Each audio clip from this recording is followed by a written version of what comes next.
გიორგი ბაჩიაშვილის მშობლების საბანკო ანგარიშებსა და აქტივებს ყადაღა დაედო, როგორც პროკურატურა აცხადებს, სხვა პიროვნებების დანაშაულში ჩართულობის დადგენის მიზნით გამოძიება გრძელდება.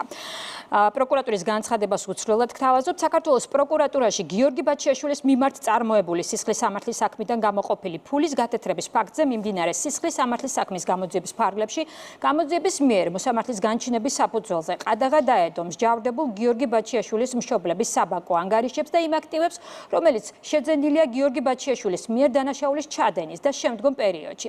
საზოგადოებას შევახსენებთ, რომ თბილისის საქალაქო სასამართლოს 2025 წლის 10 მარტის განაჩენით გიორგი ბაჩიაშვილი ცნობილი იქნა დამნაშავე დიდი ოდენობით კრიპტოვალუტის მართლსაწინააღმდეგო მითვისებისა და უკანონო შემოსავლის ლეგალიზაციის ფაქტებზე და სასჯელის სახე და ზომა 11 წლით თავისუფლების აღკვეთა განესაზღვრა.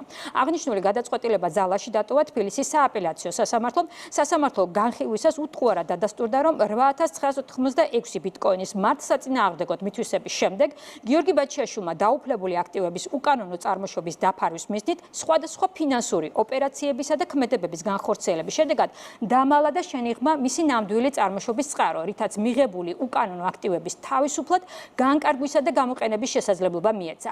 აღნიშნული შემდეგ მსჯავრდებულმა პირადად და დაკავშირებული პირების თუ საწარმო სუბიექტების მეშვეობით განახორციელა სხვადასხვა აქტივების შეძენა, ფლობა და გადაცემა, რითაც მოახდინა მართლსაწინააღმდეგოდ მითვისებული კრიპტოვალუტის და მისი განკარგვის შედეგად მიღებული განსაკუთრებით დიდი ოდენობით თანხების ლეგალიზება.